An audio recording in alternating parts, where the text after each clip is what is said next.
ಬೆಂಗಳೂರಿನ ಪ್ರತಿಷ್ಠಿತ ಮಹಿಳಾ ಕಾಲೇಜು ಎದುರು ಮೋಟಾರ್ ಬೈಕ್ ನಿಲ್ಲುತ್ತದೆ. ಆಕೆ ಬೈಕ್ ಹತ್ತುತ್ತಿದ್ದಂತೆ ಚಲಿಸಲಾರಂಭಿಸುತ್ತದೆ. ಹೋಟೆಲ್ ತನಿಷ್ ಎದುರು ಬೈಕ್ ನಿಲ್ಲುತ್ತದೆ. ಬೈಕ್ ನಿಲ್ಲಿಸಿ ಇಬ್ಬರು ಕೌಂಟರ್ ಹತ್ತಿರ ಹೋಗುತ್ತಾರೆ. ಸ್ವಾಗತಕಾರ ಪರಿಚಯ ನಗೆ ಬೀರುತ್ತಾನೆ. ಆಕೆ ವ್ಯಾನಿಟಿ ಬ್ಯಾಗ್ನಿಂದ 200ರ ನೋಟು ತೆಗೆದುಕೊಡುತ್ತಾಳೆ. ಸ್ವಾಗತಕಾರ 25ನೇ ರೂಮಿನ ಕೀ ಕೊಡುತ್ತಾನೆ. ರೂಮ್ ಕೀ ತೆಗೆದು ಇಬ್ಬರು ಒಳ ಹೋಗುತ್ತಾರೆ. ರೂಮ್ ಬಾಯ್ ಏನಾದರೂ ತರಲಾ ಸರ್ ಎನ್ನುತ್ತಾನೆ. ಏನೂ ಬೇಡ ಎನ್ನುತ್ತಾರೆ. ಆತ ರೂಮಿನ ಬಾಗಿಲು ಮುಂದಕ್ಕೆ ಎಳೆದುಕೊಂಡು ಹೋಗುತ್ತಾನೆ. ಈತ ಲಾಕರ್ಸ್ ಭದ್ರಪಡಿಸಿ ಮಂಚದ ಮೇಲೆ ಅಂಗಾತ ಮಲಗಿರುವ ಆಕೆಯ ಮೇಲೆ ಬೀಳುತ್ತಾನೆ. ಪರಸ್ಪರ ಸಹಕಾರದಿಂದ ಒಂದೊಂದಾಗಿ ಮೈ ಮೇಲಿನ ಬಟ್ಟೆಗಳು ಬಿಚ್ಚಿಕೊಳ್ಳುತ್ತದೆ. ಸತೀಶ್ ಮದುವೆ ಕುಸುಮಾಳೊಂದಿಗೆ ನಿಶ್ಚಯವಾಗಿದೆ. ಕುಸುಮ ಗ್ರಾನೈಟ್ ಮಾಲೀಕ ದೇಸಾಯಿರವರ ಏಕಮಾತ್ರ ಪುತ್ರಿ. ತ್ರಿಪುರ ಸುಂದರಿಯಲ್ಲದಿದ್ದರೂ ಶ್ರೀಮಂತಿಕೆಯ ಸಹಜ ಕಳೆಯಲ್ಲಿ ಮೇಕಪ್ ಮೂಲಕ 10 ಜನರ ಮಧ್ಯೆ ಎದ್ದು ಕಾಣುವ ರೂಪ ಅವಳಿಗಿದೆ. IPS ಉನ್ನತ ದರ್ಜೆಯಲ್ಲಿ ಪಾಸು ಮಾಡಿದ್ದ ಸತೀಶ್ಗೆ ಇವರು ಇನ್ಸ್ಪೆಕ್ಟರ್ ಹುದ್ದೆಗೆ ಹಣ ಸಹಾಯ ಮಾಡುವುದಾಗಿ ಭರವಸೆ ನೀಡಿದ್ದರಿಂದ ಸತೀಶ್ ಕುಸುಮಾಳನ್ನು ವರಿಸಲು ಒಪ್ಪಿದ್ದಾನೆ. ಸತೀಶ್ ಮತ್ತು ಕುಸುಮಾಳ ಮದುವೆ ಆಷಾಢಕ್ಕೆ ಮುಂಚಿನ ಕಡೆ ಲಗ್ನಕ್ಕೆ ನಿಶ್ಚಯವಾಗಿದೆ. ಒಂದು ಬೆಳಿಗ್ಗೆ ಸತೀಶ್ನ ವೈಯಕ್ತಿಕ ಹೆಸರಿಗೆ ಒಂದು ರಿಜಿಸ್ಟರ್ ಪತ್ರ ಬರುತ್ತದೆ. ಸತೀಶ್ ಪತ್ರ ಬಿಡಿಸಿ ಓದುತ್ತಾನೆ. ಮಿಸ್ಟರ್ ಸತೀಶ್, ನಿಮ್ಮ ಮದುವೆ ಕುಸುಮಾಳೊಂದಿಗೆ ನಿಶ್ಚಯವಾಗಿರುವುದು ತಿಳಿಯಿತು. ನೀವು ಮದುವೆಯಾಗಿ ಸಂಸಾರಿಯಾಗುವ ಮುನ್ನ, ಇನ್ಸ್ಪೆಕ್ಟರ್ ಹುದ್ದೆ ಅಲಂಕರಿಸುವ ಮುನ್ನ ಕೆಲವು ಸಂಗತಿಗಳನ್ನು ನಿಮ್ಮಲ್ಲಿ ಬಿಚ್ಚಿಡುತ್ತೇನೆ. ನೀವು ಇನ್ಸ್ಪೆಕ್ಟರ್ ಆಗೋದು ನಿಜವಾದಲ್ಲಿ ನೀವು ಬೆಂಗಳೂರಿನ ಪ್ರತಿಷ್ಠಿತ ಕಾಲೇಜಿನ ಮೋಜುಬಸ್ತಿ ಬಗ್ಗೆ ಅರಿಯಲು ಪ್ರಯತ್ನಿಸುತ್ತೀರಿ. ನಿಮ್ಮ ಭಾವಿ ಪತ್ನಿ ಕುಸುಮ ಆ ಕಾಲೇಜಿನ ವಿದ್ಯಾರ್ಥಿನಿ. ಅಂದ ಮೇಲೆ ಅವಳ ಶೀಲ ಇತಿ ನಿಮ್ಮ ಹಿತೈಷಿ. ಸತೀಶ್ ಪತ್ರವನ್ನು ನೋಡಿ ಸಂದಿಗ್ಧತೆಗೆ ಸಿಲುಕುತ್ತಾನೆ. ಅವನಿಗೆ ಆ ಕಾಲೇಜಿನ ಎದುರು ಹುಡುಗರ ಕಾರು ಬೈಕು ನಿಲ್ಲುವುದು ತಿಳಿದಿದೆ. ಸ್ವತಃ ಅವರಿವರ ಬಾಯಿಂದ ಕೇಳಿದ್ದಾನೆ. ಆದರೆ ಕಣ್ಣಿಗೆ ಕಾಣದ್ದನ್ನು ಹೇಗೆ ನಂಬುವುದು? ನನ್ನ ಈ ಹಿತೈಷಿ ಕುಸುಮ ತನ್ನ ಕೈವಶವಾಗಿಲ್ಲವೆಂದು ದ್ವೇಷದಲ್ಲಿ ಏಕೆ ಈ ಪತ್ರ ಬರೆದಿರಬಾರದು ಎಂದೆನಿಸಿದರೂ ಸಂಶಯದ ಕೀಟ ಅವನ ಮನ ಪ್ರವೇಶಿಸುತ್ತದೆ. ಮದುವೆಗೆ ಇನ್ನೂ 15 ದಿನ ಬಾಕಿ ಇದೆ. ಸತೀಶ್ ಹೆಸರಿಗೆ ರಿಜಿಸ್ಟರ್ ಕವರ್ ಬರುತ್ತದೆ. ಕವರ್ ಒಡೆದು ನೋಡುತ್ತಾನೆ. ಕುಸುಮಾಳೊಂದಿಗೆ ಒಬ್ಬ ಯುವಕ ಪಾರ್ಕಿನ ವಾತಾವರಣದಲ್ಲಿ ಮಾತನಾಡುತ್ತಿರುವಂತಹ ದೃಶ್ಯವುಳ್ಳ ಫೋಟೋ ಇರುತ್ತದೆ. ಫೋಟೋವನ್ನು ಹಿಂಬದಿಯಿಂದ ತೆಗೆಯಲಾಗಿದೆ. ಮುಖ ಕಾಣುತ್ತಿಲ್ಲ. ಸತೀಶ್ ಅರೆಕ್ಷಣ ಶಾಕ್. ಲಗ್ನ ಪತ್ರಿಕೆ ಎಲ್ಲ ಹಂಚಿಯಾಗಿದೆ. ಏನು ಮಾಡುವುದು? ಈ ಫೋಟೋ ಕೇವಲ ಆಶಾ ತನ್ನ ಗೆಳೆಯನೊಂದಿಗೆ ಮಾತನಾಡುತ್ತಿರುವ ಫೋಟೋ ಆಗಿರಬಹುದು.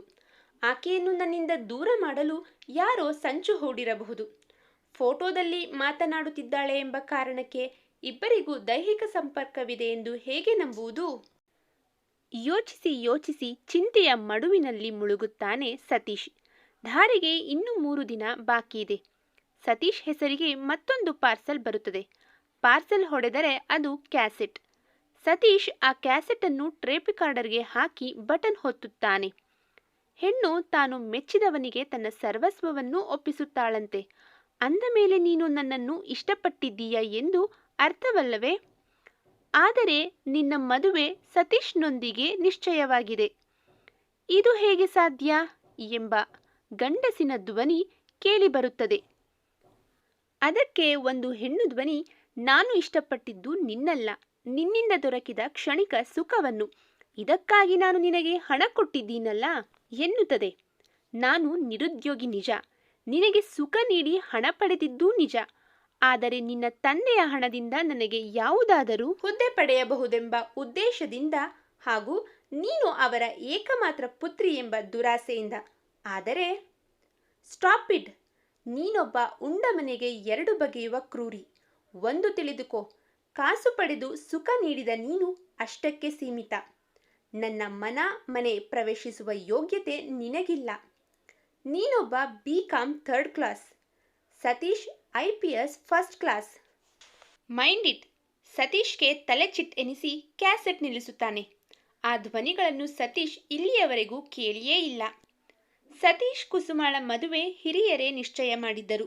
ಅವಳೊಂದಿಗೆ ಮಾತನಾಡುವ ಅವಕಾಶವೂ ಒದಗಿ ಬಂದಿರಲಿಲ್ಲ.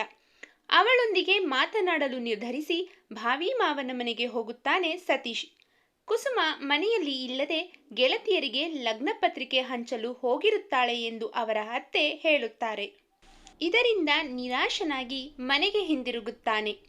ಅವಳ ಆಸ್ತಿಯನ್ನು ಹೊಡೆಯಲು ಈ ರೀತಿ ಯಾರಾದರೂ ಮಾಡುತ್ತಿರಬಹುದಾ?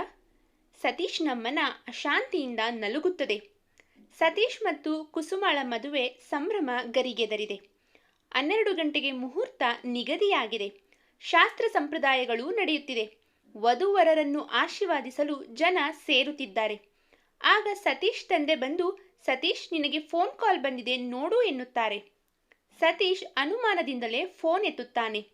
ಹಲೋ ಮಿಸ್ಟರ್ ಸತೀಶ್, ನೀವು ನನ್ನ 3 ಆಧಾರಗಳನ್ನು ನಂಬದೇ ಇರುವುದು, ಪ್ರಾಮಾಣಿಸಿ ನೋಡಲು ಪ್ರಯತ್ನಿಸದೇ ಇರುವುದು ನೀವು ಪೊಲೀಸ್ ಇಲಾಖೆಗೆ ಅನರ್ಹರು ಎಂಬುದನ್ನು ಸಾಬೀತುಗೊಳಿಸಿದೆ. ನಿಮಗೆ ಕಟು ಸತ್ಯವನ್ನು ಅವಳ ಬಾಯಿಯಿಂದಲೇ ಹೇಳಿಸುವೆ.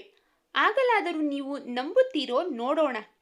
ಈಗ ನೀವು ಕುಸುಮಾಳೊಂದಿಗೆ ಕೂಲ್ ಪಾರ್ಕ್ ಹತ್ತಿರ 10 ನಿಮಿಷದೊಳಗೆ ಬರಬೇಕು.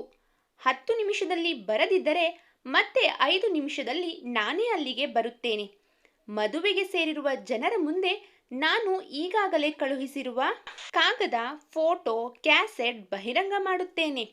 ಕುಸುಮಾಳಿಗೆ ತಾಳಿ ಕಟ್ಟಲು ಇನ್ಸ್ಪೆಕ್ಟರ್ ಹುದ್ದೆಗೆ ನೀವು ಪಡೆದ ವರದಕ್ಷಿಣೆ ವಿಷಯ ಬಹಿರಂಗಗೊಳಿಸುತ್ತೇನೆ. ಇದನ್ನು ಮುಚ್ಚಿಕೊಳ್ಳಲು ನೀವು ವಿಧಿ ಇಲ್ಲದೆ ತಾಳಿ ಕಟ್ಟುತ್ತಿರುವುದಾಗಿ ನಿರೂಪಿಸುತ್ತೇನೆ. ನಾನು ಕುಸುಮ ಹೋಟೆಲ್ ರೂಮಿನಲ್ಲಿ ಸೇರುತ್ತಿದ್ದುದಕ್ಕೆ ಪ್ರಮುಖ ಸಾಕ್ಷಿ ಹೋಟೆಲ್ ರಿಸೆಪ್ಷನಿಸ್ಟ್ ಕೂಡ ನನ್ನೊಂದಿಗೆ ಬರುತ್ತಾನೆ. ಯೋಚಿಸಿ ಸಮಯವನ್ನು ಹಾಳು ಮಾಡಬೇಡಿ. ಈಗ ಸಮಯ 9:20. ಸರಿಯಾಗಿ 9:30ಕ್ಕೆ ಪಾರ್ಕ್ ಹತ್ತಿರ ಬರುತ್ತೀರಾ? ಹೌದು, ಬರಲೇಬೇಕು ಎಂದು ಕಾಲ್ ಕಟ್ ಮಾಡುತ್ತಾನೆ. ಸತೀಶ್ ಮುಖದಲ್ಲಿ ಬೆವರು ಕಾಣಿಸುತ್ತದೆ.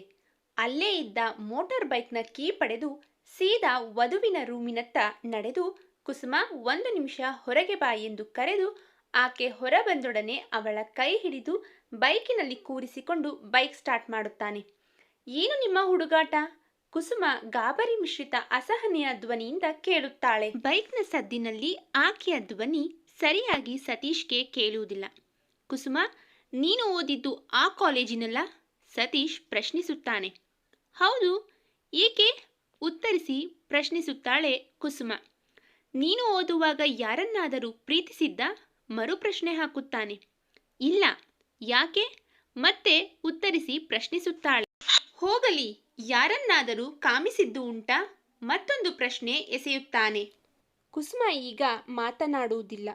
ಅವಳ ಮುಖದಲ್ಲಿ ಬೆವರು ಕಾಣಿಸುತ್ತದೆ. ಅಷ್ಟರೊಳಗೆ ಸತೀಶ್ಗೆ ಕ್ಯಾಸೆಟ್ನಲ್ಲಿರುವ ಧ್ವನಿಗೂ ಕುಸುಮಾಳ ಧ್ವನಿಗೂ ಸಾಮರ್ಥ್ಯ ಇರುವುದು ಅರಿವಾಗುತ್ತದೆ. ಕುಸುಮ ಉತ್ತರ ನೀಡದಿದ್ದುದು ಅವನ ಅನುಮಾನ ಪುಷ್ಟೀಕರಿಸುತ್ತದೆ. ಅಷ್ಟರಲ್ಲಿ ಬೈಕ್ ಪಾರ್ಕ್ ಬಳಿ ಬರುತ್ತದೆ. ಸತೀಶ್ ಬೈಕನ್ನು ಪಾರ್ಕಿನ ಹೊರಗಡೆ ನಿಲ್ಲಿಸಿ ಪಾರ್ಕ್ ಒಳಗೆ ಬರುತ್ತಾನೆ. ಕುಸುಮ ಅವನನ್ನು ಹಿಂಬಾಲಿಸುತ್ತಾ, ನಿಮಗೆ ಏನಾಗಿದೆ? ಮದುವೆ ಮುಹೂರ್ತ ಮೀರುತ್ತಿದೆ, ಇಲ್ಲಿಗೇಕೆ ಬಂದಿರಿ ಎನ್ನುತ್ತಾಳೆ. ಅಷ್ಟರಲ್ಲಿ ಸತೀಶ್ ಅನಾಮಿಕ ವ್ಯಕ್ತಿ ಎದುರುಗೊಳ್ಳುತ್ತಾನೆ. ವೆಲ್ಕಮ್ ಮಿಸ್ಟರ್ ಸತೀಶ್, ನಾನ್ಯಾರು ಅಂತ ಗೊತ್ತಾಯ್ತಾ? ನಿಮ್ಮ ಟೆಲಿಫೋನ್ ಗೆಳೆಯ ನಾನೇ. ಸತೀಶ್ ಅವನನ್ನು ನೋಡುತ್ತಲೇ ಅವನ ಕಾಲರ್ ಪಟ್ಟಿ ಹಿಡಿದು ಎಳೆಯಲು ಹೋಗುತ್ತಾನೆ. ಆಗ ಆ ವ್ಯಕ್ತಿ ನಗುತ್ತಲೇ ಸತೀಶ್ ಕೈಯಿಂದ ತನ್ನ ಶರ್ಟ್ ಕಾಲರನ್ನು ಬಿಡಿಸಿಕೊಳ್ಳುತ್ತಾ ಕುಸುಮಾಳಿಗೆ ಹಾಯ್ ಹೇಳುತ್ತಾನೆ. ಕುಸುಮಾಳ ಮುಖ ಅವನನ್ನು ನೋಡಿ ಬಿಳಿಚಿಕೊಳ್ಳುತ್ತದೆ. ಸತೀಶ್, ಯಾವ ಉದ್ದೇಶಕ್ಕಾಗಿ ಈ ರೀತಿ ಮಾಡುತ್ತಿದ್ದೀಯಾ? ಹಣಕ್ಕಾಗಿಯೇ? ನಾನ್ಯಾರು ಗೊತ್ತಾ? ಭವಿಷ್ಯದ ಪೊಲೀಸ್ ಆಫೀಸರ್. ನಿನ್ನ ಕತೆ ಅಷ್ಟೇ. ಯಾರು ನೀನು ಎಂದು ಗದರಿಸುತ್ತಾನೆ. ಅನಾಮಿಕ ವ್ಯಕ್ತಿ ಕುಸುಮಾಳ ಕಡೆ ತಿರುಗಿ, ಕುಸುಮ, ನಾನ್ಯಾರು ಹೇಳುವುದಿಲ್ಲವೇ? ನನ್ನನ್ನು ಬಿಟ್ಟು ಇವನನ್ನು ಮದುವೆಯಾಗುತ್ತಿದ್ದೀಯಾ? ಏಕೆ? ನನ್ನಿಂದ ಸುಖ ಪಡೆದಿದ್ದು ಸಾಕಾಯಿತೆ ಎಂದು ಕೇಳುತ್ತಾನೆ. ಕುಸುಮ, ಯು ಬಾಸ್ಟರ್ಡ್, ನನ್ನ ಲೈಫ್ ಹಾಳು ಮಾಡೋಕೆ ಬಂದಿದ್ಯಾ? ನಿನ್ನನ್ನು ಈಗಲೇ ಶೂಟ್ ಮಾಡ್ತೀನಿ ಅಂತ ಹೇಳಿ ಗನ್ ತಗೊಳ್ತಾಳೆ. ಅವರಿಬ್ಬರ ತಿಕ್ಕಾಟದಲ್ಲಿ ಸತೀಶ್ ಕೈಗೆ ಗನ್ ಹೋಗುತ್ತದೆ. ಆಕಸ್ಮಿಕವಾಗಿ ಅನಾಮಿಕ ವ್ಯಕ್ತಿಯ ಪಕ್ಕದಲ್ಲಿ ನಿಂತಿದ್ದ ವ್ಯಕ್ತಿಗೆ ಗುಂಡು ಹಾರುತ್ತದೆ. ತಕ್ಷಣವೇ ಆತನ ಪ್ರಾಣ ಹಾರಿ ಹೋಗುತ್ತದೆ. ಸತೀಶ್ ಇದೇನು ಮಾಡಿಬಿಟ್ಟಿರಿ? ಅನಾಮಿಕ ವ್ಯಕ್ತಿ ಗಹಗಹಿಸಿ ನಗುತ್ತಾನೆ. ಕುಸುಮ, ನಾನೊಬ್ಬ ಬಡವನೆಂದು ನನ್ನನ್ನು ಬಿಟ್ಟು ಈ ಸೋಕಾಲ್ಡ್ ವ್ಯಕ್ತಿಯನ್ನು ಮದುವೆಯಾಗುತ್ತಿದ್ದೆ. ಆದರೆ ಇವನು ಇಂದು ಕೊಲೆಗಾರನಾಗಿದ್ದಾನೆ. ಇವನನ್ನು ಹೇಗೆ ಮದುವೆಯಾಗುತ್ತೀಯಾ? ಇವಳನ್ನು ಮದುವೆ ಮಾಡಿಕೊಂಡರೆ IPS ಆಫೀಸರ್ ಆಗಬಹುದೆಂದು ಕನಸು ಕಂಡಿದ್ದೀರಿ. ಆದರೆ ಜೈಲಿನಲ್ಲಿ ಮುದ್ದೆ ಊಟ ಮುರಿಯಲು ರೆಡಿಯಾದಿರಲ್ಲ. ನನ್ನನ್ನು ನಿನ್ನ ಸುಖಕ್ಕಾಗಿ ಬಳಸಿಕೊಂಡು ನಿನ್ನಿಂದ ಏನು ಮಾಡಲಾಗುತ್ತೆ ಎಂದು ಮೂದಲಿಸಿದೆಯಲ್ಲ ಕುಸುಮ. ಈಗ ನೋಡು ಏನಾಯ್ತೆಂದು. ಅಷ್ಟರಲ್ಲಿ ಜನರೆಲ್ಲರೂ ಸೇರುತ್ತಾರೆ. ಮದುವೆ ಮನೆಯಲ್ಲಿ ಇರಬೇಕಾದ ನೀವು ಇಲ್ಲಿಗೇಕೆ ಬಂದಿರಿ ಎಂದು ಪ್ರಶ್ನಿಸುತ್ತಾರೆ. ನಿಮ್ಮ ಮನೆಯವರೆಲ್ಲ ಆದಷ್ಟು ಬೇಗ ಇಲ್ಲಿಗೆ ಬರುತ್ತಿದ್ದಾರೆ. ಅವರಿಗೆ ನಿಮ್ಮ ಈ ಕರ್ಮಕಾಂಡವನ್ನು ತಿಳಿಸಿ ಈ ಬ್ಲಡಿ ಬಡ ಹುಡುಗ ಏನು ಮಾಡುತ್ತಾನೆ ಎನ್ನುವುದನ್ನು ತೋರಿಸುತ್ತೇನೆ. ಕುಸುಮ ಹುಚ್ಚಿಯಂತೆ ನಿಂತಿದ್ದಾಳೆ. ಸತೀಶ್ ಭಯ ಮತ್ತು ಆಘಾತದಿಂದ ತಲೆ ತಿರುಗಿ ಬಿದ್ದಿದ್ದಾನೆ. ಈ ಕತೆ ನಿಮಗೆ ಇಷ್ಟವಾಗಿದ್ರೆ ನಮ್ಮ ಚಾನಲನ್ನು ಸಬ್ಸ್ಕ್ರೈಬ್ ಮಾಡ್ಕೊಳ್ಳಿ. Thank you.